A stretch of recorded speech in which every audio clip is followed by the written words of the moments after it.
परम पूज्य मालिक को प्रणाम। सभी भाइयों और बहनों को प्रणाम। आइए बहन कस्तूरी जी द्वारा लिखित वह सबको प्यार करता है पढ़ते हैं। परम मिलन।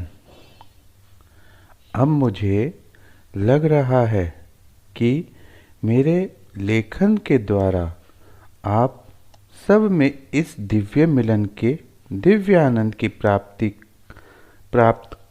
कर पाने के बारे में जानने की आंतरिक जिज्ञासा उमड़ आई होगी। इस पुस्तक के पढ़ने के बाद आपके अंतर में कोई अधूरापन न पनप सके, इसलिए साक्षात्कार का परम सौभाग्य पाने के बाद ही इस परम अलौकिक एवं गहनता की सीमा से परे आगे परम मिलन के विषय में मैं लिखने का प्रयास कर रही हूँ। अपने श्री बाबूजी महाराज की कृपा शक्ति का सबल पाकर उनके ममतत्व की छाया में बैठी इस दिव्य रहस्य को भी स्पष्ट करने के लिए मेरी यह लेखनी मचल रही है। कैसी भव्य विडंबना है कि मिलन तो क्षण मात्र का ही था, किंतु श्री बाबूजी की तत्परता थी कि कहीं उनकी यह बिटिया उनके हाथ से छूटकर इस दिव्य मिलन में ही समाकर न रह जाए और उनके दिए हुए काम के लिए निष्क्रिय न हो जाए। बस मुझे तो उस क्षण की अद्भुत अनुभूति को ही लेखनीबद्ध करना है। यद्यपि मैं जानती हूँ कि मुझे इस परम एवं सतत स्वतंत्र गति को प्रदान करने व लेख करने वाले उन दैवी क्षणों को लेखनी के माध्यम से बंधन में लाने का प्रयास सूर्य को दीपक दिखलाने के समान ही है। फिर भी मुझे यह विश्वास है कि दैवी क्षण स्वयं ही हम भूतलवासियों को प्रसाद रूप में कुछ अवश्य बख्श देंगे। तो फिर लीजिए, सुन ही लीजिए।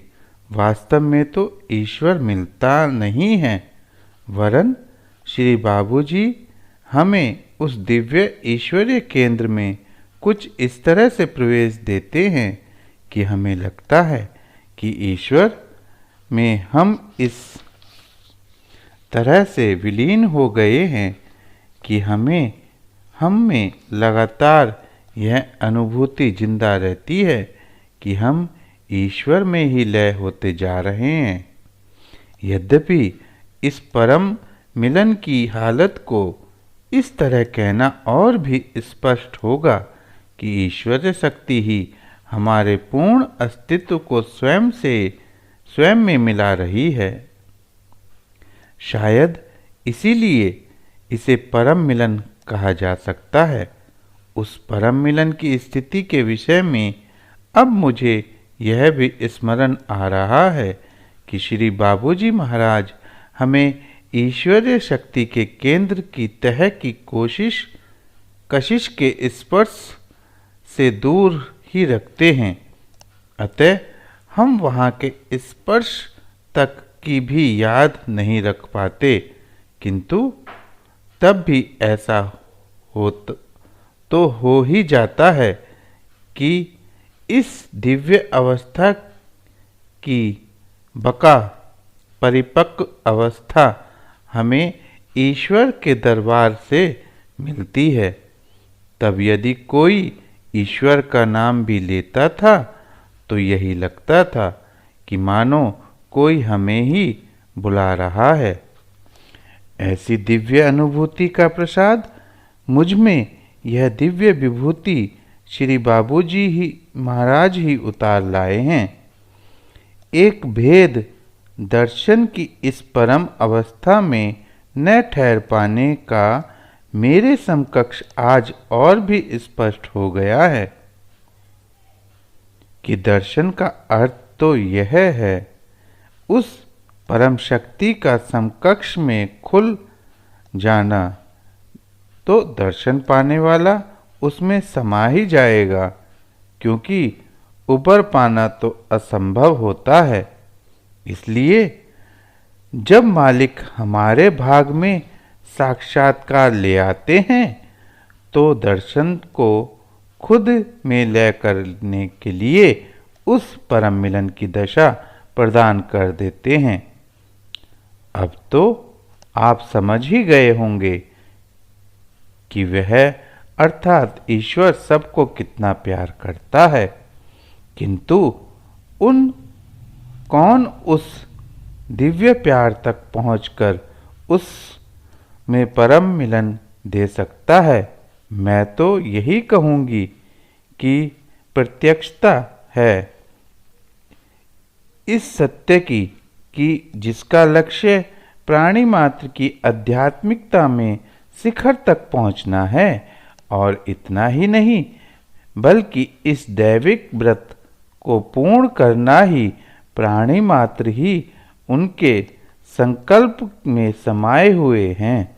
हमारा संकल्प चाहे उनके संकल्प में खरा उतरता हो या न हो, तो भी वह दिव्य विभूति ही दिला पाती है। यह परम मिलन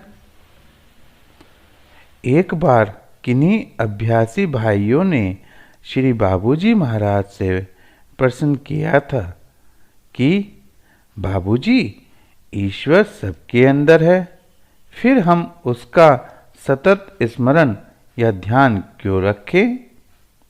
श्री बाबूजी महाराज ने उत्तर दिया कि भाई, ईश्वर तो सबके अंदर है, लेकिन हम ईश्वर के अंदर नहीं हैं। इसलिए हमें यह ध्यान सतत याद रखना होता है। मुझे लगता है कि इसीलिए अभ्यास काल में मैंने यही पाया कि जैसे जैसे हमारा ध्यान परिपक्व अवस्था को प्राप्त होने लगता है, वैसे वैसे अंतर में ईश्वरीय सामीप्यता के सेक की अनुभूति मिलने लगती है। ऐसा लगता है मानो यहीं कहीं हमारे अंदर वह विद्यमान है और बस अब हमें उसके प्रादुर्भाव का पता मिलने ही वाला है।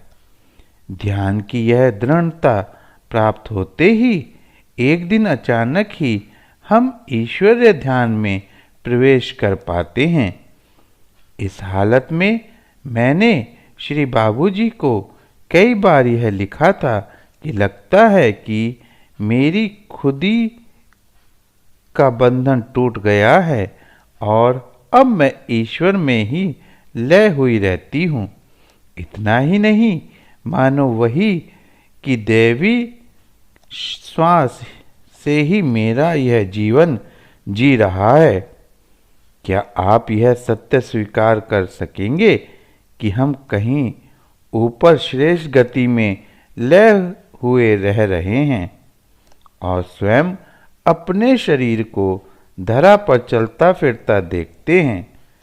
कई बार मैंने ऐसा एहसास किया है कि अपने नाम की पुकार सुनकर मानो मुख स्वतः ही उधर मुड़ जाता है, अथवा यूं कहें कि समस्त भौतिक कार्य एवं कर्तव्य बखूबी स्वतः ही पूर्ण हो जाते हैं। आप यही कहेंगे कि परम स्थिति ईश्वरीय जादू है जो सिर पर चढ़कर बोलता है, किंतु अनुभूति तो कुछ थी ही नहीं। फिर वह बोलेगी भी तो कैसे, मैं नहीं जानती हूँ। बस एक ही दृढ़ता मेरे हाथ लेखनी को सवारे बैठे हैं और मेरी आंखें उसके द्वार पर लगी हुई हैं कि इस दैविक अनुभूति को अपनी नूर चश्मी बिटिया के लिए वे सोच की हालत में इस हालत को प्रदान करने, फिर उसमें तैराने वाले मेरे मालिक पूज्य बाबूजी महाराज अवश्य ही अपने ही हस्तद्वय से कुछ तो अवश्य लिख देंगे।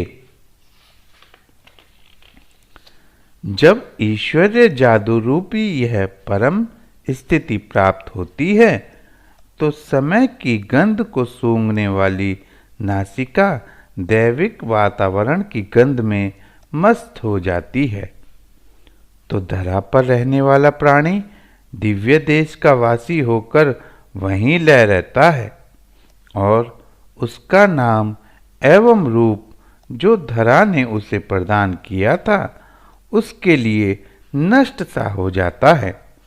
न जाने कैसे वह इस पृथ्वी पर सारे कार्य को पूर्ण करता हुआ इस तरह से विचरण करता है कि न तो स्वयं वह और न अन्य कोई इस सहज गति के रहस्य को पकड़ पाता है। जानता मात्र वही है जो इसे इस दैविक अवस्था में सजाकर दिव्यता से निखार कर दर्शन में विलीन करके परम मिलन को दिव्य दशा प्रदान करता है। आज वह सबको ही अपने दैविक प्यार की वर्षा में भिगो रहा है। कौन समझेगा इस गहन पहेली को? मैं तो यही कहूँगी कि जो मरकर भी जी रहा है वही शायद इसे समझ पाएगा। अब यहाँ दर्शन का जिक्र है तो दृष्टि की भी चर्चा होना नितांत आवश्यक है।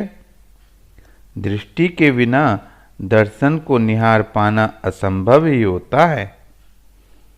अनुभूति के अनुसार ही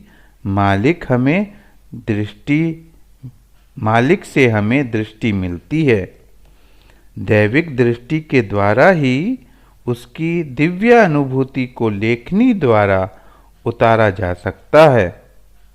आज पुनः एक बार मेरा अतीत अर्थात मेरा अभ्यास काल मेरे समकक्ष लाकर ही मानो बाबूजी महाराज ने लेखनी को उठाने की अनुमति प्रदान की है। उनका यह कथन कि लिखना है तो प्रैक्टिकल गति के बारे में ही लिखो, बोलना है तो प्रत्यक्षता को ही बोलो, सोचना है तो अपनी अंतर्गति को अनुभूति को ही सोच में भरकर लो। यही मानो दिव्य अनुभूति का प्राण है। उनके इस कथन का स्मरण ही मेरी इस लेखनी के द्वारा सजीवता एवं साक्षी रूप का ही वर्णन करेगा। अब आध्यात्मिक क्षेत्र में अंतर्दृष्टि की विधिताओं के ही वर्णन करने के प्रयास के रूप में लेखनी उठ गई है। हाँ, तो दिव्य का दृष्टि का प्रारंभ बाह्य दृष्टि से ही होता है। बाह्य दृष्टि में संसार अंकित है, क्योंकि जिधर देखो संसार का ही पसारा है, भौतिकता का ही बोलबाला है। यही कारण है कि बाह्य दृष्टि का प्रभाव हमारे ध्यान को बाह्य में ही बिखेरे रहता है। इसलिए हमें बाह्य में ही जो भी बातें ध्यान में रखने को बताई जाती हैं उनका संचालन बाह्य दृष्टि ही करने लगती है और सारे निर्णय वही लेती है। उदाहरण स्वरूप, चाहे कोई व्यक्ति अच्छा भी हो, परंतु वह यदि हमारी इच्छा अनुसार अथवा हमारे स्वार्थ के अनुसार कार्य नहीं कर पाता तो वह हम उसकी अच्छाई को न देखकर उसे अच्छा मनुष्य नहीं कहते, क्योंकि हमारी बाह्य हमारे बाहरी नेत्र का संबंध हमारे बाहरी में ही सीमित होता है, अर्थात हम भौतिक रूप में ही केंद्रित रहते हैं। मैंने पाया है कि सोते जागते विचार हमें बाहरी में ही भटकाते रहते हैं। विचार भी क्या करें, हम उनमें जैसा रंग भरेंगे वैसा ही वो चित्र दिखाएंगे। श्री बाबूजी महाराज से एक अभ्यासी ने जब यह प्रश्न किया, बाबूजी हमें कैसे पता चले कि हमारी आध्यात्मिक उन्नति हो रही है, तो बाबूजी का उत्तर यही था कि विचारों की रंगत को पढ़ो, क्योंकि पहले विचारों की रंगत ही बदलती जाती है। विचारों को जहाँ बाहरी भलाई बुराई में आनंद आता था, वहाँ फिर ईश्वरीय चर्चा में आनंद आने लगता है।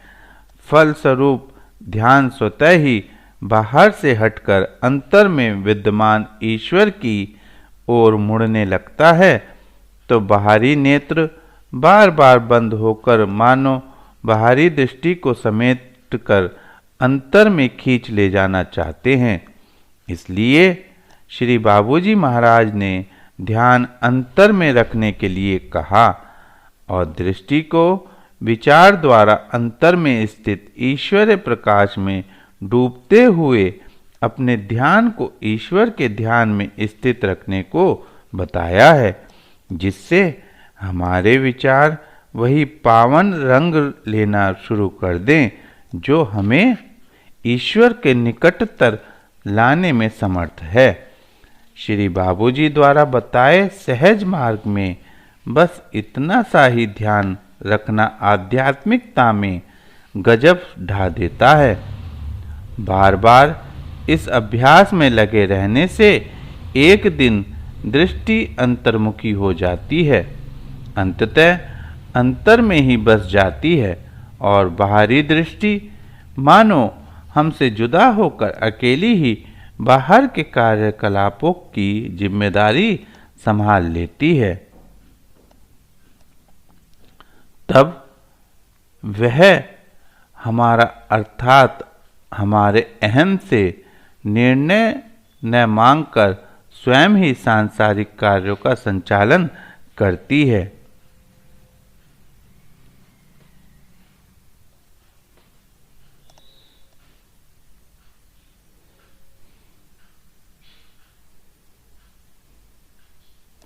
फलस्वरूप ऐसी रहनी जब सुदृढ़ हो जाती है, तब क्रम से हम में संस्कारों से परे इस गति का अनुभव होने लगता है कि गुण गुण में ही बरत रही है और हमारा ध्यान एक एवं दृष्टि अंतर में ले रहते हुए ध्यान में मगनता को प्राप्त करती जाती है। इधर अंतर में अंतर्दृष्टि तत्पर रहती है, अभ्यास में बदलती हुई मन स्थिति को पढ़कर हमें बताती जाती है और तभी हम उसे बाबूजी को लिख पाने में सफल हो जाते हैं। यह तो हम सभी जानते हैं कि बाहरी दृष्टि से सांसारिक कर्म एवं व्यवहार चलते हैं और अंतर्दृष्टि द्वारा आध्यात्मिक गतियों के अनुभवों की पकड़ होती जाती है। एक आवश्यक तथ्य यह भी लिखना है कि अंतर्दृष्टि ईश्वर प्रकाश से प्रकाशित होकर चलती है। सहज मार्ग साधना में हृदय में ध्यान को ईश्वरीय प्रकाश में डुबोए रखने के अभ्यास से अंतर्दृष्टि उसमें स्थिर हो जाती है। इतना ही नहीं, क्रम से अंतर्दृष्टि तब से ज्योतिर्मय हो उठती है और उसे ईश्वरीय सामीप्यता की अनुभूति बराबर मिलना प्रारंभ हो जाती है।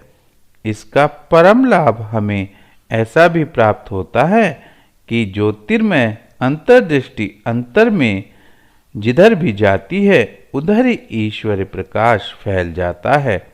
यहाँ तक कि एक दिन ऐसा भी आता है कि आंखें बंद करने पर हमें ऐसा लगता है कि हमारा कुल सिस्टम ही ईश्वर प्रकाश से जगमगा उठा हो। बस अंतर्दृष्टि का कार्य भी यहीं पर समाप्त हो जाता है, क्योंकि इस दिव्य ज्योति की तपिश पाकर अंतर के आवरण पिघल पिघल कर समाप्त हो जाते हैं।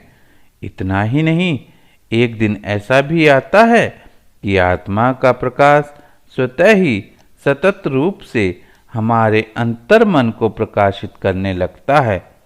अंतर्मन के प्रकाशित होते ही दिव्य चित्त एवं विचार सब में ही आध्यात्मिक गति का एहसास हमें प्रकाशित रूप से मिलने लगता है। तब हम अपने श्री बाबूजी महाराज को पत्र में अपनी दशा के बारे में लिखने लगते हैं कि मेरी दशा क्या है। लगता है स्वयं आत्मा ही मेरे रूप में सजीव हो उठी है एवं यह एहसास देने लगते हैं कि वायु मुझे स्पर्श नहीं कर पाती, अग्नि की तपिश मुझे तपा नहीं पाती। इतना ही नहीं, पृथ्वी और आकाश तत्व से परे मानो आवरण विहीन खड़ी हूँ। भूल की अवस्था को भी भूली हुई आत्मस्वरूप हो गई हूँ। मानो मैं परम आत्मा की ओर मन का आंचल फैलाए उसमें ही विलीन हो जाने को की सहज राह की ओर ही प्रगति पा रही हूँ। तभी मैंने यह अनुभव भी पाया था कि मानो आत्मा स्वयं ही मेरी दृष्टि बन गई है और परम आत्म तत्व की ओर टकटकी लगाए उधर ही खिंचती चली जा रही है। श्री बाबूजी महाराज कथानुसार प्रेम प्राप्त हो जाने पर गहनशीलता बहुत बढ़ जाती है। इसलिए ऐसा लगने लगता है कि मानो आत्मिक दृष्टि परम आत्म शक्तिमय होकर उस शक्ति को आत्मसात करती जा रही है। परम आत्म शक्ति में लय हो जाने के लिए कौन दृष्टि ऐसा परम सौभाग्य पा सकेगी जो अलौकिक दृश्य को निहार सकेगी। प्रेम में हो जाने के कारण इस अलौकिक दृश्य को संपूर्ण ही आत्मसात कर लेने का बीड़ा उठाए मात्र आत्मिक शक्ति ही समर्थ हो पाती है। एक विशेषता जो मैंने आत्मा से परम आत्म मिलन की परम गति में पाई थी वह यह है कि न जाने क्यों मेरे बाबूजी मेरे मालिक मिलन में अति शीघ्रता प्रदान करते हैं। अतः वह आत्मिक घड़ी भी शुभ हो उठती है जब आत्मा और परमात्मा के मिलन को सहेजते हुए आत्मा आत्मिक दृष्टि के सहित परमात्मा में लय हो जाती है, या यूं कहें कि परम आत्म में हो जाती है, क्योंकि इसकी पहुंच यहाँ तक ही थी। एक अलौकिक भेद की उज्ज्वलता मैंने यहाँ यह भी पाई कि प्राणी मात्र की आत्मा को संचालन परमात्मा शक्ति से ही मिलता है। यही कारण है कि श्रेष्ठ परम आत्मगति की प्राप्ति हो जाने पर ही हमें सांचे भ्रातृ तत्व ब्रदरहुड की दशा स्वतः ही रम जाती है। तब न कुछ सोच होता है और न अभ्यास का ख्याल आता है कि सबको मानो बल्कि यह सत्य तब हमारे आत्म में स्वयमेव उज्जवल हो जाता है कि हमें कोई चाहे कितना भी कष्ट क्यों न पहुँचाए, उसके लिए परायेपन का एहसास हम स्वयं में ला ही नहीं सकते, क्योंकि इस गति को प्रदान कर पाना मानो श्री बाबूजी महाराज हमारे समस्त अंतःकरण को अपनायित की चादर से ढक देते हैं। अब आगे उन्नति जब सूक्ष्म दशा की अनुभूति को समकक्ष में फैलाना आरंभ करने लगती है, तो लगता है कि क्रमशः यह अपनायत की चादर भी झीनी पड़ना शुरू हो जाती है, क्योंकि अपनायत की दशा तब हमारे कण कण में बस जाती है और यह ऐसी सहज अवस्था पा लेती है कि हम इस दशा के एहसास को भूलने लगते हैं, क्योंकि अब आगे समकक्ष में व्याप्त वर्तमान आध्यात्मिक गति सूक्ष्म से भी सूक्ष्म होने के कारण ऐसे एहसास का भी बोझ वहन नहीं कर पाती है।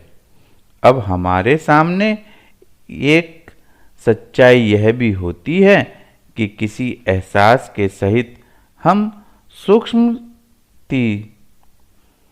सूक्ष्म हिरण्य गर्भ की दशा में प्रवेश नहीं कर सकते, अथवा यूँ कहें कि वर्तमान दशा का एहसास अब आने वाली सूक्ष्म दशा से भारी होता है।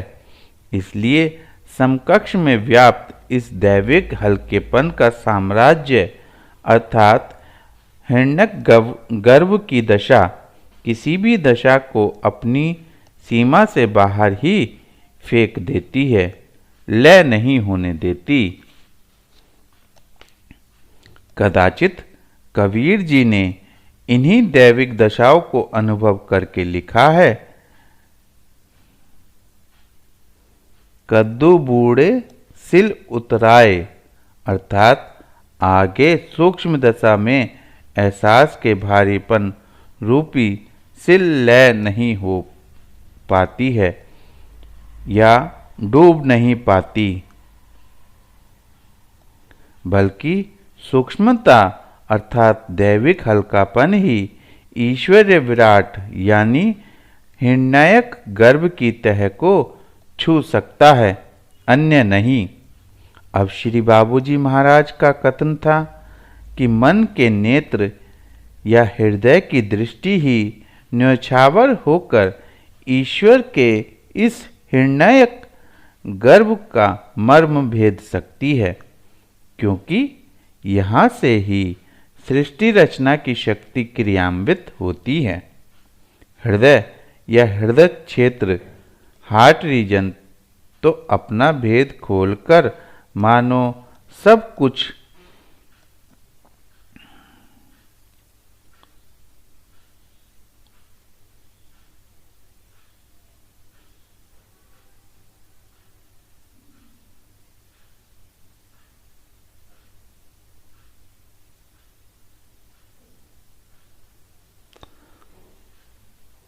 विराट क्षेत्र में अर्थात हिरण्य गर्भ की दिव्य दशा में लय हो जाता है।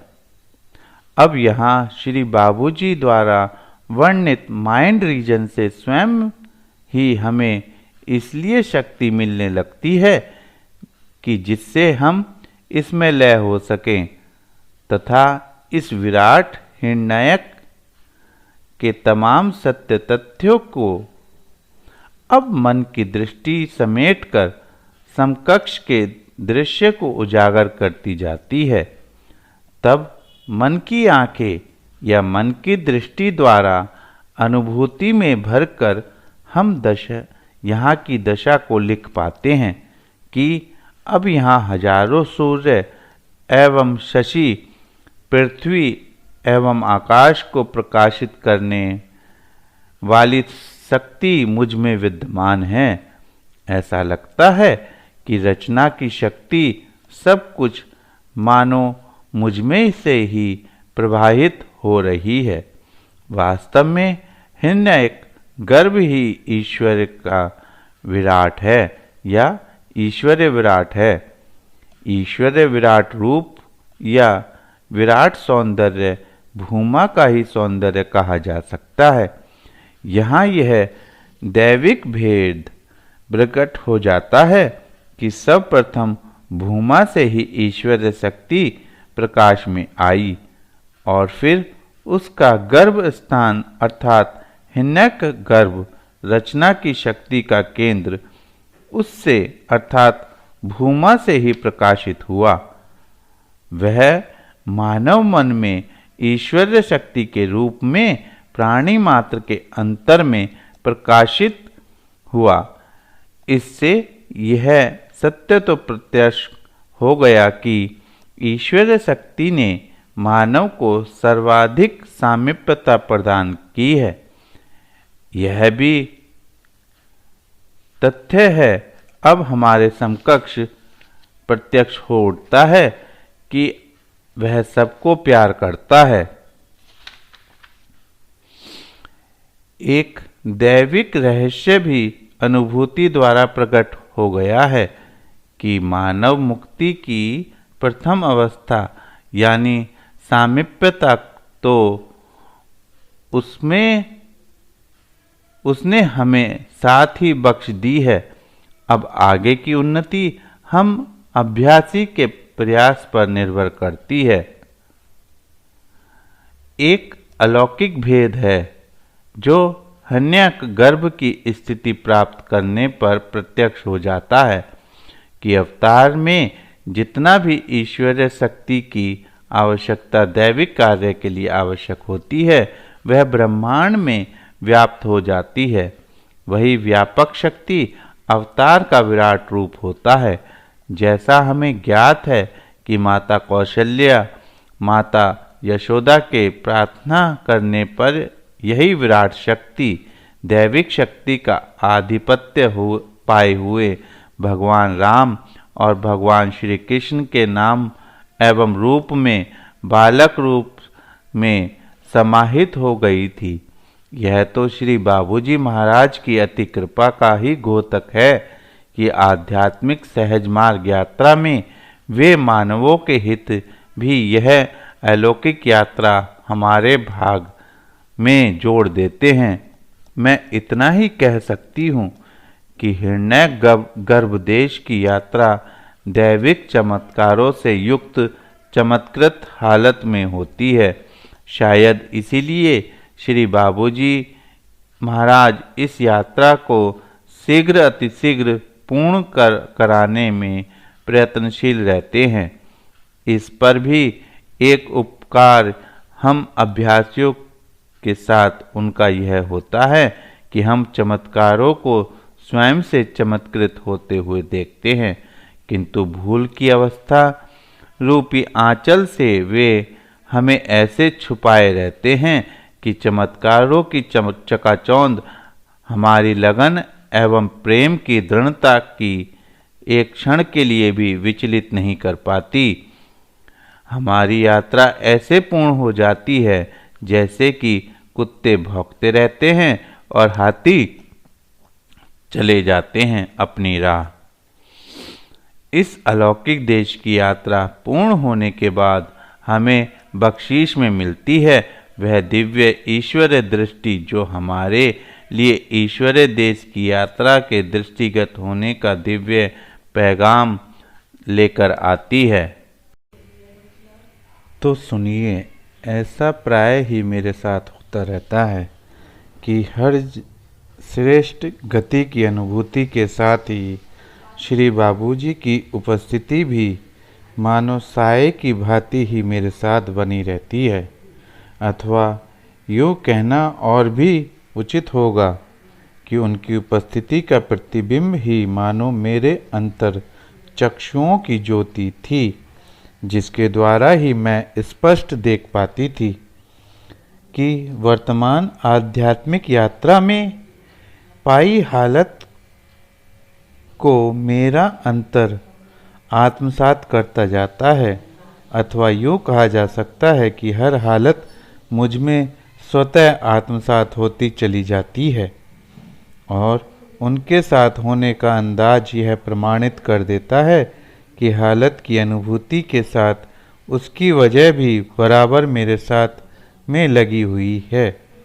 श्री बाबूजी की कृपा से इतना तक होता है कि वर्तमान हालत पर अब आगे वाली सूक्ष्म दशा का क्रमशः प्रतिबिंब पढ़ते पढ़ते जब आगामी सूक्ष्म दशा करीब करीब अंतर में पूर्णतः छा जाती है तो आगामी सूक्ष्म गति सशक्त हुई वर्तमान श्रेष्ठ गति को स्वयं में ही लय कर लेती है और तब से उसकी महक ही हम में भरना आरंभ हो जाती है। किंतु यह कहने के लिए तो मैं विवश हूँ, बाध्य हूँ कि मालिक में लय अवस्था प्राप्त किए बिना हम किसी भी हालत में लय नहीं हो सकते। यही कारण है कि मालिक की कृपा से हम में हालतें तो सब मिलती चलती हैं, किंतु मालिक में लय हुए बिना न तो हर दशा की यात्रा का परमानंद और न हर हालत की शक्ति हमें मिल सकती है। इतना ही नहीं, दशाओं में चिपके रहने पर भी हम इसकी मृदु अनुभूति का आनंद नहीं उठा पाते और एक दिन चाहे वे अपनी प्राणाहुति का प्रवाह देते हुए अपनी इच्छा शक्ति द्वारा हमें यात्रा के हर क्षेत्र में से ले चलते हुए साक्षात्कार की हालत का भी परमानंद चखा दें, किंतु हम दिव्य दर्शन की हालत में प्रवेश नहीं पा सकते। बस एक दिन जमीन पर खड़े हुए ऊंचाई को दृष्टि भर देखने की तरह से मालिक के कथन का मात्र विश्वास पा लेते हैं कि मैंने तुम्हें अमुक स्थान पर पहुंचा दिया है। यही कारण है कि श्रेष्ठ गति की प्राप्ति के बाद भी ऐसे अभ्यासी के पास बैठने से न तो हमें वह दिव्य महक न एहसास में आनंद व पवित्रता की अनुभूति मिल पाती है। इसलिए हमारे दैनिक व्यवहार एवं दिनचर्या में भी दैविक महत्ता की महक दूसरों को नहीं मिल पाती। हमारी बोली वाणी में अपनायत का आकर्षण नहीं समा पाता, या यूँ कह लें कि हमारे होने अथवा जीवित अस्तित्व का बौनापन हमें कभी छोड़ नहीं पाता। इसलिए श्री बाबूजी महाराज ने बार बार यही कहा है कि लय अवस्था पाए बिना आध्यात्मिकता खिलती व महकती नहीं है, प्रेम पनपता नहीं है एवं रहनी बदलती नहीं है। यद्यपि उसका एक चरण मालिक की अमोघ व अजय दिव्य शक्ति द्वारा श्रेष्ठ गति को छूता रहता है, फिर भी बिना अपने मरे स्वर्ग दिखाई नहीं देता। यह कहावत यहाँ चरितार्थ हो जाती है। ऐसे में यही कहना सत्य लगता है कि वास्तव में दिव्य देश की यात्रा तो मालिक की इच्छा शक्ति में होती है और यात्री हम या हमारा बाह्य अस्तित्व नहीं होता, वरन वह जीव होता है कि जिसमें वे जीवनापन मिटाकर मालिक साथ ले जाते हैं डिवाइन वास्तविक अस्तित्व को सौंपने के लिए। सत्य तो यही है कि जब हम अपना योग दिव्य विभूति अथवा दशा को प्रदान करने वाले से न कर सकें और न खुद से ही बंधे रहें, तो वह धरा हमें कहाँ से नसीब होती जो हालत के साथ हालत की वजह होती है। दैविक ईश्वरीय गति में इतना ही नहीं, ऐसा भी होता है कि हमारे बाबूजी महाराज की महत्ता एवं दिव्य विभूति हमें आने वाली सूक्ष्म दशा के योग्य बनाती हो जाती है। दैविक सूक्ष्मता से प्रतिबिंबित करके एवं दैविक सूक्ष्मता का स्पर्श देकर ही दिव्य विभूति का यह कार्य करती है। साथ ही विशेषता यह भी रहती है कि आने वाले सूक्ष्म स्तर को अपना पाने के लिए उसी स्तर की शक्ति भी हमें प्रदान करते चलते हैं। परिणाम स्वरूप उस स्तर में प्रवेश पाने तक सहज ही हम उस दैविक सूक्ष्म दशा में भी लय अवस्था प्राप्त कर लेते हैं। प्रकृति का यह नियम है कि बिना वैसी ही स्थिति पाए वहाँ की यात्रा असंभव है। मैंने कई बार ऐसा पाया है कि श्री बाबूजी की पावन प्राणाहुति के सतत प्रवाह में अथवा सहज मार्ग की सहज धारा में प्रवेश पा जाने पर यह अवस्था स्वतः ही हमारा अंतर टटोल लेती है और फिर लय अवस्था का लाभ उठाते हुए हम अनंत यात्रा के यात्री के समान चल पड़ते हैं अनंत की ओर। मैं यह जरूर करता हूँ कि मन का रुख ईश्वर की तरफ देता हूँ ताकि वह उस तरफ लगा रहे, और वह लग भी जाता है। लोग क्या करते हैं कि उसको दुनियादारी की तरफ घसीटते हैं और वह हो नहीं सकता। इतना मुझको गुरु महाराज की कृपा से कॉन्फिडेंस विश्वास है कि जिस मन को ऊपर की तरफ लगा दिया फिर वह नीचे की तरफ नहीं उतर सकता। नतीजन मुमकिन यह हो जाता है कि उन लोगों को जो दुनिया के मामलों में ज़्यादा दौड़ लगाते हैं परेशानी का एहसास ज़्यादा हो जाता है, इसलिए कि मन ऊपर रहना चाहता है और वे उसको नीचे खींचते हैं।